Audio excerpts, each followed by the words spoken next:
पर हम चुनौतियों के पंख दे जला। हम हैं मॉड्यूलर ब्रिज, जिसकी पुल निर्माण क्षमता 46 किलोमीटर है।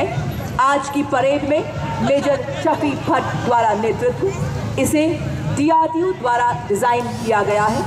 अत्यधिक बहुमुखी और मजबूत मॉड्यूलर पुल का शामिल होना भारतीय सेना की पुल निर्माण क्षमताओं को बढ़ाने की दिशा में एक महत्वपूर्ण कदम है, क्योंकि इसे बहुत कम समय में तैनात किया जा सकता है और आसानी से वापस भी लिया जा सकता है।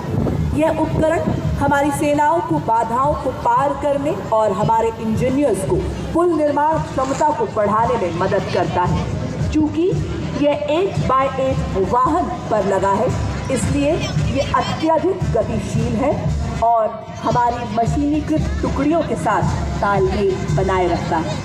मॉड्यूलर पुल का शामिल होना उपकरण डिजाइन और विकास में भारत की दक्षता को दर्शाता है और आत्मनिर्भर भारत के निर्माण के उद्देश्य को उजागर करता है। साथ ही रक्षा विनिर्माण में भारत के बढ़ते महत्व को भी प्रदर्शित करता है। बड़ी ही शान से सलामी मंच के सामने से गुजरता हुआ मॉड्यूलर ब्रिज का दस्ता, ये है आत्मनिर्भर भारत के शौर्य और स्वाभिमान का संदेश।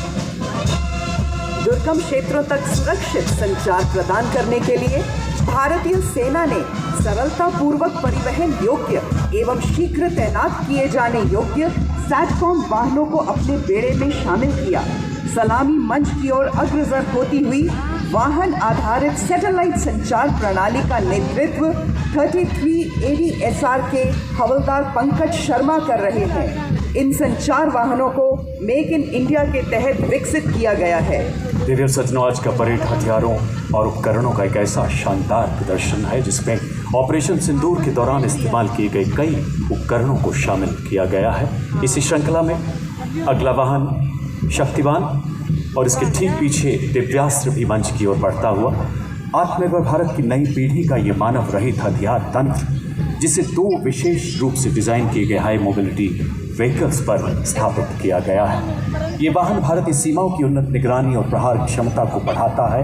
इसमें swarm drone, tether drone system, tactical hybrid UAV Jolt, तोपखाना के फायर निर्देशन में सक्षम हवाई लॉइटरिंग म्यूनिशन को भी लगाया गया है। और इसके ठीक पीछे दिव्यास्त्र, जिसमें medium altitude persistent surveillance system यानी मैप्स भी लगाया गया है। दुश्मन की सतत निगरानी करता है।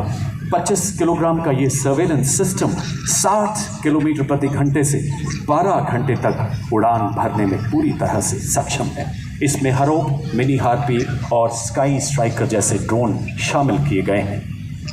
भारत की तकनीकी प्रगति और आत्मनिर्भरता का एक ऐसा ही उत्कृष्ट उदाहरण एकीकृत ड्रोन पहचान और अवरोधन प्रणाली, जिसे रक्षा अनुसंधान एवं विकास संगठन DRDO और भारत इलेक्ट्रॉनिक्स लिमिटेड ने संयुक्त रूप से विकसित किया है।